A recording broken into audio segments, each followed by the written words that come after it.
खास कोल्हापूरवरून इथे उपस्थित असलेले लवटे सर, ज्यांच्याविषयी म्हणावंसं वाटतं की आसमान को छूने के लिए ऊंचाई की ज़रूरत नहीं होती, काबिलियत का दौड़ना ही हमें वहाँ पहुंचा देता है. या काव्यपंक्ती सार्थ करणारं आभाळ उंचीचं व्यक्तिमत्व म्हणजे सुनील कुमार लवटे सर आज इथे उपस्थित आहेत. त्यांचं सर्व परिवारातर्फे मनपूर्वक स्वागत. तर मी विनंती करते आपल्या कार्यक्रमाचे प्रमुख अतिथी सन्माननीय सुनील कुमार लवटे सर यांना. सर बोलण्याच्या आधी मी 2 वाक्य सरांविषयी बोलू इच्छिते. ते म्हणजे, मी कशाचा परिपाक आहे, अनुवांशिकतेचा की संस्काराचा? अशा तकलादू प्रश्नांच्या वावटळीतून स्वतःला अलगद सोडवत स्वतःचं अस्तित्व हे प्रेम या सनातन भावनेचा आविष्कार आहे हे अंतरंगाला समजावत स्वतःला आणि इतर असंख्य अनाथांच्या आयुष्याला माणूसपणाच्या देखण्या ट्रॅकवर विसावा देणारे डॉक्टर सुनील कुमार लवटे सर. जाणीव नेणिव्यांच्या विस्तीर्ण भूप्रदेशावर कोरलेल्या कथावेथांची अक्षरे सहज वाचत लिहत मानव मुक्तीच्या श्वासांना मोकळं आभाळ देण्याचा वसा आपण आयुष्यभर पेलवलाय. आज आमच्या या सोहळ्याला आपण उपस्थित राहिलात त्याबद्दल मनपूर्वक आभार मानते आणि मनोगतासाठी आपल्याला इथे निमंत्रित करते. सन्माननीय सुनील कुमार लवटे सर. सर्वांना माझा विनम्र नमस्कार. आज आपण ज्या डॉक्टर महेंद्र मोहन यांच्या अमृत महोत्सवासाठी जमलेलो आहोत ते माझे सहोदर आहेत. तुम्हाला हा सहोदर शब्द माहीत आहे की नाही मला माहीत नाही, पण एकाच आईच्या पोटातून निर्माण झालेली 2 मुलं, रक्ताच्या संबंधाने डॉक्टर महेंद्र मोहन त्यांच्या शेजारी त्यांचे दुसरे सहोदर आहेत देवी काका. तुम्ही म्हणाल की मग तुम्ही कोण? तर मानवी संबंध हे 2 प्रकारचे असतात.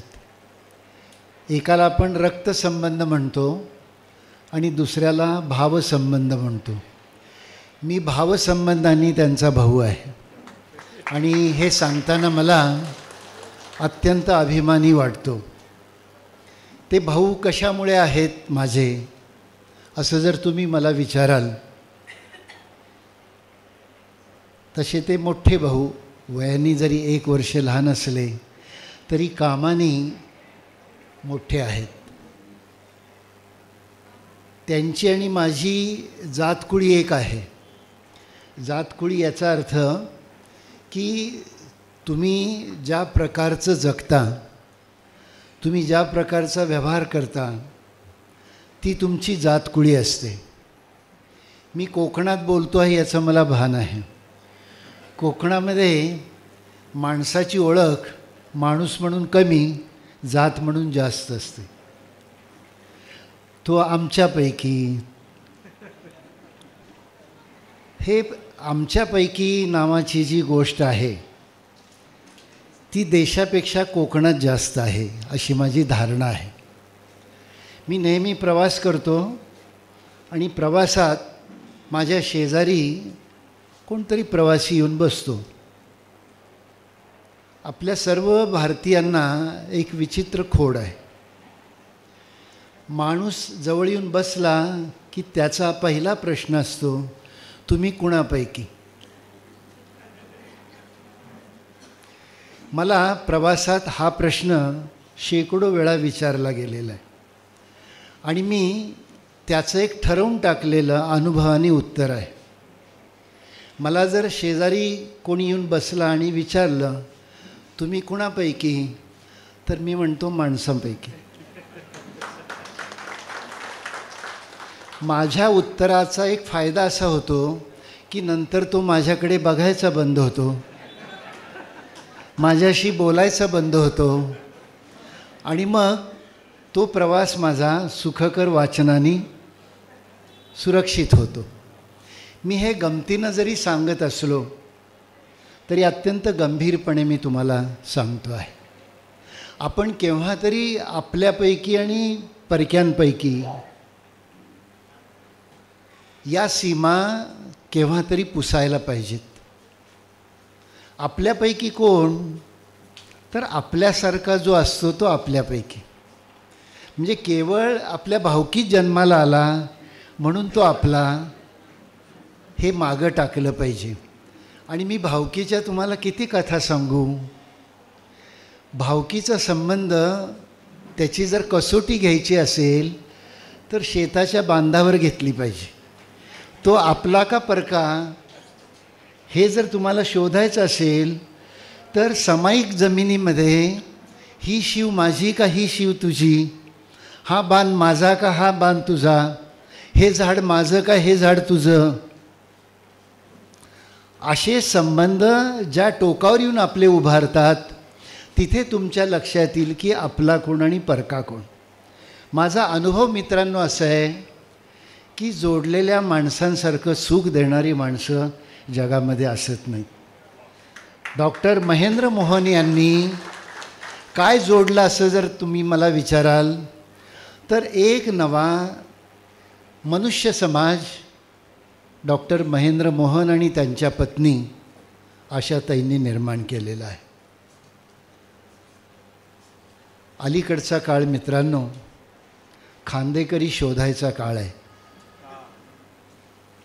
खांदेकरी शोधायचा काळ म्हणजे माणूस मेल्यानंतर आधी कोण येतं असं जर तुम्ही मला विचाराल तर तुम्ही जोडलेली माणसं अगोदर येतात आणि रक्ताचे म्हणणारे लोक हे कधी 3ऱ्या दिवशी कधी 13व्या दिवशी येतात.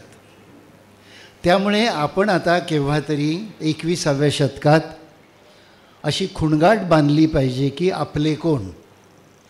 आपले कोण ते जे आपण जोडलेले असतात आणि जे कोणत्याही स्वार्थापलीकडे जाऊन जोडलेले असतात. डॉक्टर महेंद्र मोहन मोठे का तर गुजर परिवार आहेच, पण गुजर परिवारामध्ये काय 5 तर 10 25 या पलीकडे गुजर परिवाराची संख्या जाणार नाही. पण महेंद्र मोहनांची परिवाराची संख्या तुम्हाला मोजताच येणार नाही. माणसांनी असं कुटुंब वर्धिष्णू केलं पाहिजे की मी ज्यांना ज्यांना भेटतो तो माझा, मी ज्यांना ज्यांना भेटतो तो माझा असं म्हणून वागणारी जी डॉक्टर महेंद्र मोहनसारखी माणसं असतात म्हणून त्यांचा अमृत महोत्सव इतक्या थाटामध्ये होतो. नेहमी मी कोल्हापूरहून आलो आहे, म्हणजे तुमच्या भाषेत देशावरून आलेलो आहे, घाटावरून आलेलो आहे. घाटी अशी तुम्ही जी शिवी आम्हाला देता, शिवीच आहे ती, मला माहीत आहे. पण मी तुम्हाला सांगेन घाटी जर उतरून खाली आले नसते तर कोकणाचा इतका विकास झाला नसता. हे तुम्ही समजूनच घ्या. याच्या पुढे 21व्या शतकात कोणाला घाटी आणि कोकणी म्हणू नका. खरं म्हणजे आपण केव्हा तरी आपली ओळख भारतीय म्हणून केली पाहिजे. डॉक्टर महेंद्र मोहन याच्या पुढे एक आता नाव घातलं पाहिजे आजपासून, डॉक्टर महेंद्र मोहन भारती. असं जेव्हा आपण एकमेकाकडे बघायला लागू तेव्हा खऱ्या अर्थाने मेरा भारत महान ते ट्रकच्या मागे लिहायचं वाक्य नाही मित्रांनो, ते हृदयावर लिहायचं वाक्य आहे. मेरा भारत महान ते अजून आपण न लिहिल्यामुळे आपण मागे आहोत. मी तुम्हाला असं सांगेन की जेव्हा डॉक्टर महेंद्र मोहन यांचा अमृत महोत्सव तुम्ही करता त्याचा अर्थ काय तर यांचा वसा घेऊन इथून पुढची वाटचाल आपल्याला करायची आहे.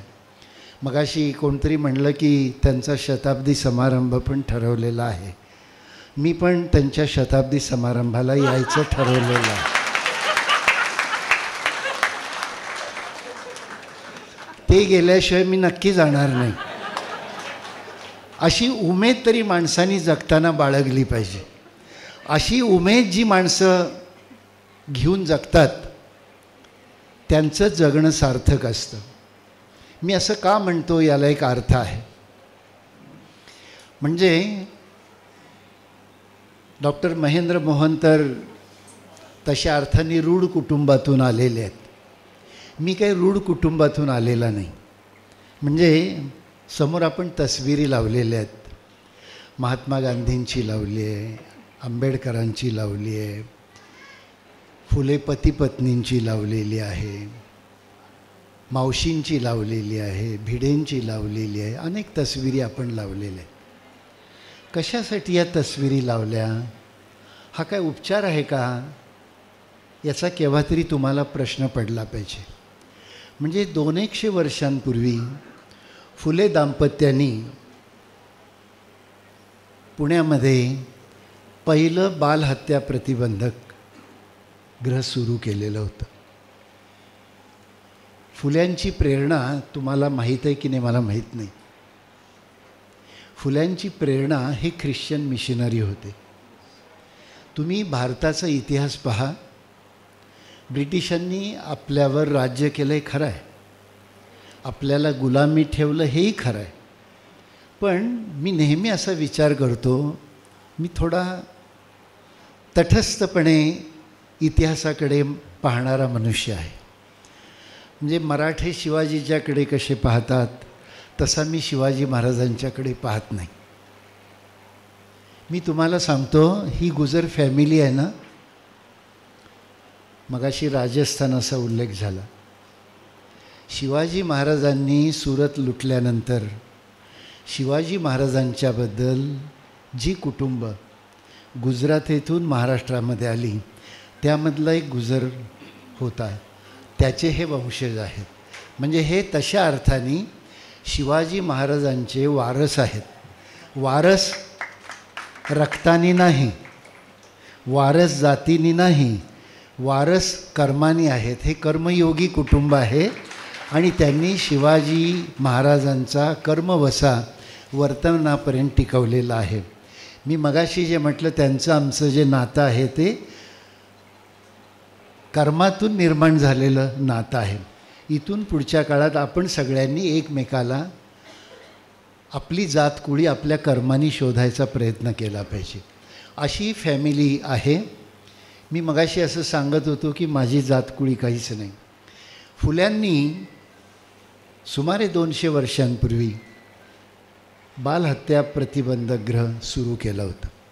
बालहत्या प्रतिबंधक गृह म्हणजे काय? तर समाजात फसवल्या गेलेल्या स्त्रियांना सांभाळायचं, त्यांची मुलं पण सांभाळायची आणि त्यांना मोठं करायचं. फुल्यांच्या प्रतिबंधक गृहापुढे एक बोर्ड होता, फलक लिहिलेला होता, कुणीही यावे मोकळे होऊनी जावे. कुणीही यावे मोकळे होऊनी जावे. म्हणजे ज्या अडलेल्या स्त्रिया होत्या, आणि मी आणखीन कठोरपणे तुम्हाला सांगेन, मी मगाशी म्हटलं मी असा काही आकाशात बोलत नाही. मी फुल्यांचा समग्र इतिहास वाचलेला आहे. मी भारतरत्न महर्षी कर्व्यांचा सगळा इतिहास वाचलेला आहे. इंदिराबाई हळबे मावशींचा इतिहास मी वाचलेला आहे. आणि नुसता वाचलेला नाही तर तो आचरणात आणलेला आहे. म्हणजे मला हे बोलायचा हक्क का आहे? तर मी असंच फुले, कर्वे, हळबे, महेंद्र मोहन या परिवारांनी जी मुलं सांभाळली त्यातला मी एक सांभाळलेला मुलगा आहे. केव्हा तरी पंढरपूरच्या अनाथाश्रमामध्ये असंच कुमारी मातेच्या पोटी माझा जन्म झालेला होता. मला काही जात वगैरे नाही, आश्रमाने लावली दाखल्यावरतीच आमची जात आहे. आमच्या जातीला फारसा काही अर्थ नाही. खरं म्हणजे आमच्या आडनावांना पण फारसा अर्थ नाही. आम्ही त्यानंतर मीच साधारणपणे 500 मुलींची नावं ठेवल्याचं मला आठवतं. म्हणजे सांभाळलेली. मला कळायला लागल्यानंतर मी काही केलं असेल तर असं ठरवून की आपण ज्या मातृसंस्थेमुळे मोठे झालो त्या मातृसंस्थेशी आपण कोणतरी लागतो असं म्हणून PhD झाल्यानंतर PhD मिळालेल्या दिवशी मी परत माझ्या संस्थेमध्ये गेलो सगळं सोडून आणि कोल्हापूरच्या रिमांड होममध्ये काम सुरू केलं. मी जेव्हा त्या रिमांड होममध्ये होतो कोल्हापूरच्या, पूर्वी पंढरपूर बालकाश्रमामध्ये आणि त्यानंतर रिमांड होममध्ये आलो कोल्हापूरच्या, कळायला लागल्यापासून मी असं ठरवलं होतं की आपले पाय जेव्हा स्थिर स्थावर होतील तेव्हा आपण एकच करायचं, अस्थिर पायांना बळ द्यायचं. जसं डॉक्टर महेंद्र मोहननी अनेक अस्थिर पायांना बळ दिलं. म्हणजे ते डॉक्टर कशा कशाचे आहेत, म्हणजे मला जर विचाराल तर he was a doctor of bottles and I am doctor of books. आमची जात कुळी मार्ग जरी वेगळे असले तरी आमचा पाझर एकच आहे. मी तुम्हाला नेहमी सांगेन, तुम्ही सगळे गरत्या कुटुंबातील अधिकांश लोक आहात. गरत्या कुटुंबातील म्हणजे ज्यांना वंश परंपरा समृद्ध लाभलेली आहे. तुम्हाला असा शब्द कधी तुम्ही ऐकला की नाही मला माहीत नाही, पण आम्ही आश्रमात वाढणारी मुलं मुली असतो ना, आम्ही केव्हा तरी शाळेत जातो संस्था सोडून. पंढरपूरला मी जायचो, कोल्हापूरला जायचो आणि माझ्या असं लक्षात आहे की आम्हाला लोक काय म्हणायचे आमच्या माघारी, आणि कधीकधी माघारी बोललेलं कानावर पण यायचं. आम्हाला लोक म्हणायचे अशुद्ध रक्ताचे, आम्हाला लोक म्हणायचे अशुद्ध रक्ताचे. पण त्यांना हे माहीत नसायचं हे अशुद्ध रक्त शुद्ध रक्तानेच निर्माण केलेलं आहे. शुद्ध रक्त नावाची गोष्ट मित्रांनो भारतात नाही. शुद्ध रक्त नावाची गोष्ट भारतात नाही. हे अत्यंत जबाबदारपणे मी बोलतो. भारताचा विकासच मित्रांनो अनेक वंशातून झालेला आहे. 9 प्रकारचे वंश भारतात आले. 9 प्रकारचे वंश 9 दिशातून आले आणि त्यांच्यात रोटीबेटीचे व्यवहार सुरुवातीपासून सुरू होते. रोटीबेटीचे व्यवहार तुम्हाला कळतात असं मी समजतो. त्यामुळे जी माणसं रक्तसंबंधांना शुद्ध संबंध मानतात त्यांना मला या निमित्ताने सांगायचं आहे की आश्रमातली सगळी मुलं, त्यांचा जर तुम्ही शोध घ्याल, फुल्यांनी लिहून ठेवलं आहे, कर्व्यांनी लिहून ठेवलं आहे. आणि मी पण कळतेपणी माझ्या आश्रमातल्या अनेक फायली वाचलेल्या आहेत. फायली म्हणजे कुमारी मातांच्या फाईल्स, आणि अशा फाईल तर मी नंतर तयार पण केलेल्या आहेत 500. म्हणजे 500 बाळंतपणं माझ्या काळात मी केलेली आहेत. मी जेव्हा त्या अडलेल्या स्त्रीला असं विचारायचो, आमच्याकडे सोशल वर्कर यायचे नंतर MSW झालेले, आणि त्यांचं काम असायचं की बायकांना बोलतं करायचं, फसलेल्या मुलींना बोलतं करायचं. मी तुम्हाला सांगतो की त्या MSW झालेल्या सो कॉल्ड सोशल वर्करना त्या मुली कधीच बधायच्या नाहीत. मग त्या माझ्याकडे यायच्या आणि म्हणायच्या की सर मुलगी काय बोलत नाही. मी म्हणायचो ठीक आहे, उद्या मी सांगतो. मी तिला असं सांगायचो की मी तुझा बाप आहे, मी तुझा मोठा भाऊ आहे, तुझं काही चांगलं वाईट करायचं झालं तर आता मीच करू शकेन. तू मोकळी झालीस आणि मोकळी व्हायची असेल, पोट मोकळं होऊन चालत नाही, मन मोकळं व्हायला पाहिजे. मन मोकळं झाल्याशिवाय पोट मोकळं व्हायला काही अर्थ असत नाही. फुल्यांच्यापासून आजपर्यंत मी तुम्हाला आपला सामाजिक इतिहास सांगेन की फसलेल्या स्त्रिया जास्त घरातच, घरच्या नातेवाईकांच्याकडूनच जास्त फसलेल्या असतात. चरित्र नावाची गोष्ट मित्रांनो, एकच शब्द मी सांगतो, निसर्ग म्हणजे चरित्र असतं. तुम्ही ज्याला चरित्र म्हणता ते काही चरित्र नसतं. निसर्ग हे खरं चरित्र आहे. वर्तमानात मला आनंद या गोष्टीचा आहे की 80 साली मी जेव्हा काम सुरू केलं होतं त्यावेळी आणि आत्ता आपण पुढे गेलो का मागे गेलो? असं जर मी तुम्हाला विचारेन तर मी तुम्हाला सांगेन की आम्ही फुल्यांच्यापेक्षा पुढे गेलो, आम्ही कर्व्यांच्यापेक्षा पुढे गेलो. त्याची कारणं मी तुम्हाला सांगेन की मी वेश्यावस्तीत पण काम केलेलं आहे.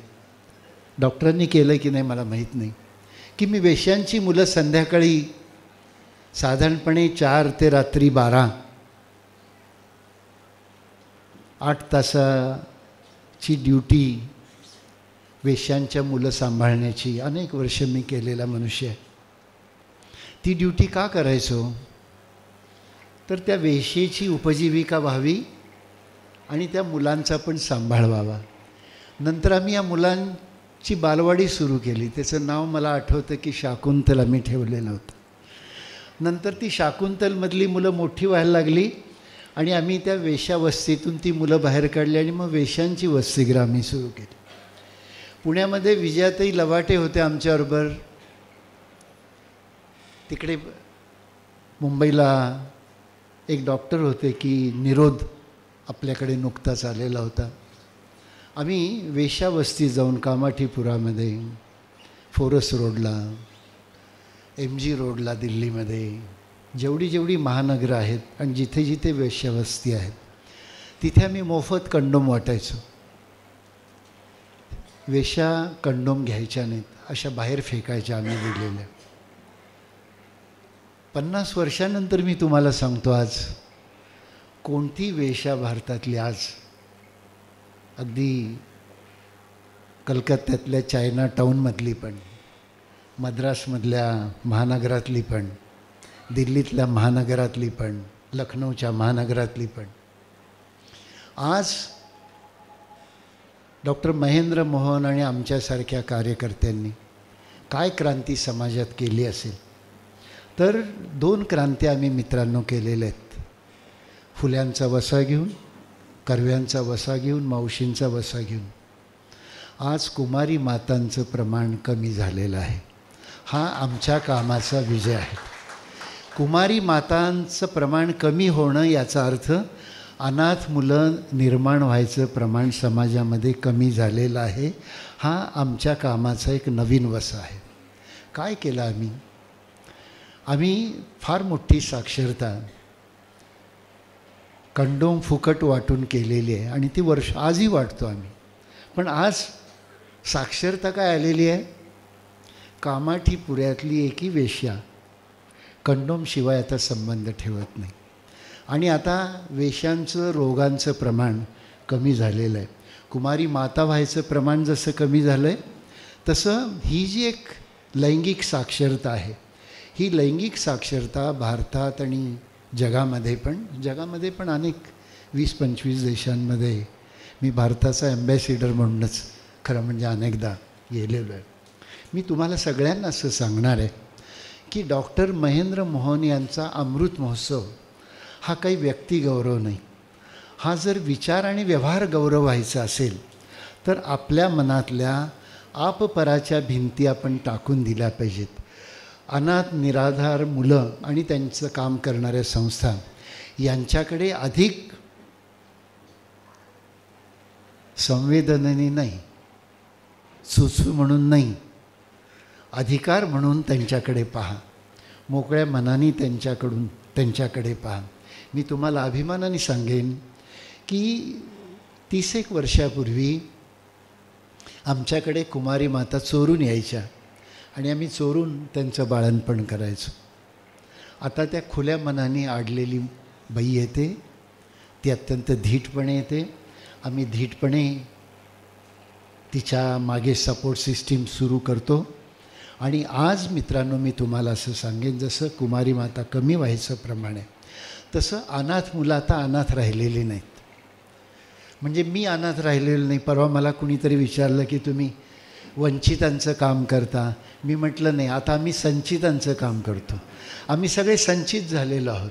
आता भारतामध्ये कोणी चूचू करणारा वंचित राहिलेलं नाही. आमच्या सगळ्या संस्था, तुमची घरं जशी मार्बलची झाली, आमच्या संस्था पण मार्बलच्या झालेल्या आहेत. तुमच्या संस्थेमध्ये लव्ह मॅरेज होतं तुमच्या घरात, आमच्याकडे पण आता लव्ह मॅरेज आहे. आम्ही तर प्रोत्साहनच देतो लव्ह मॅरेजला. तुम्हाला हे आवडेल की नाही मला माहीत नाही, कारण अजून तुम्ही रक्तात गुंतून आहात. आमचं रक्त सगळ्या वयोगटातलं, म्हणजे प्लस मायनस प्लस प्लस असे सगळे रक्तगट आमच्याकडे असतात. त्यामुळे आम्ही काय वरदान देतो मी तुम्हाला सांगतो. तुम्हाला जो रक्तगट सापडत नाही ना, तो आश्रमात सापडतो. म्हणजे कितीतरी डॉक्टरांच्याकडे आमचे रक्तगट आहेत आणि फक्त आम्हीच दुर्मिळ रक्त देतो. दुर्मिळ रक्त म्हणजे मगाशी म्हटलं ना की ज्याचा जीव वाचत नाही त्यांना जीव देण्याचं काम आमची सगळी. अभय तेली इथं दिसतो, इथे विजय सराटे दिसतात. आमची मुलं किती मोठी झाली मी तुम्हाला सांगतो. विजय कुठे रे? हा विजय सराटे. मी तुम्हाला मुद्दाम उभा करून दाखवतो, तुम्हाला खरं वाटलं पाहिजे. बस बस विजय. मीना कुठे आहे? मीना उभा राहा. ही मीनाकडे पण तुम्ही पहा. बसा. मी या दोघांना एवढ्यासाठी उभा केलं, हे सॅम्पल आहे बरं का आमचं, फक्त एक अशी चिक्कार सॅम्पल आम्ही निर्माण केलेले आहेत. म्हणजे आम्ही मोठे का झालो याचं उदाहरण सांगतो. हा विजय देवरुखमध्ये शिकत होता. शिकला आणि त्याला पुढं शिकायचं होतं. देवरुखच्या गोकुळमधील अनेक मुली आम्ही कोल्हापुरात न्यायचो, कारण इथे शिक्षणाची सोय नव्हती. आम्ही सगळ्या मुलामुलींना नुसतं शिकवलं नाही, ह्या सगळ्या मुलामुलींना चांगली गर्ती स्थळं मिळवून दिलेली आहेत. ही मीना आणि विजयचं प्रेम होतं बरं का. संस्थेत पण प्रेम होतं, घरात जसं होतं तसं. म्हणजे मामा भाचीचं वगैरे प्रेम होतं. तुम्ही मान्य करा न म्हणा, पण आम्हाला माहीत आहे अशी नातेसंबंध. तर ह्या दोघांचा विवाहच नुसता आम्ही करून दिला नाही. विजय MSW झाला. मला विजयचा अत्यंत अभिमान वाटतो की हा नुसता MSW झाला नाही, यानं स्वतःचं अनाथाश्रम सुरू केलं आणि शेकडो मुलांना, विजय आणि मीना शेकडो मुलांचे मुंबईमधले आधार आहेत. हा अभय तेली उभारलेला पहा कसा थाटात उभारला आहे. अनाथांना 1% आरक्षण देण्याचा पुरुषार्थ जर कुणी केला असेल, अभय तेलीने केलेला आहे. मी तुम्हाला असं अभिमानाने सांगतो की आजच्या समारंभाचं सगळ्यात मोठेपण म्हणजे डॉक्टर महेंद्र मोहनांचं मोठेपण काय. मगाशी मी फादर गॉडफ्रीचं भाषण ऐकत होतो. मी तुम्हाला सांगतो ते भाषण नव्हतं, ते आत्मकथन होतं, ते अनुभव कथन होतं. अशी कितीतरी अनुभव कथन डॉक्टर महेंद्र मोहनांनी या कोकणच्या परिसरात निर्माण केली. डॉक्टर महेंद्र मोहन यांनी गेल्या 50 वर्षात कोकणामध्ये काय बदललं असेल तर कोकणामधली भावकी बदलली. कोकणामधला घाटी कोकणी फरक बंद केला आणि कोकण हा भारताचा एक आदर्श भूप्रदेश निर्माण केला. म्हणून डॉक्टर महेंद्र मोहन भारती. धन्यवाद.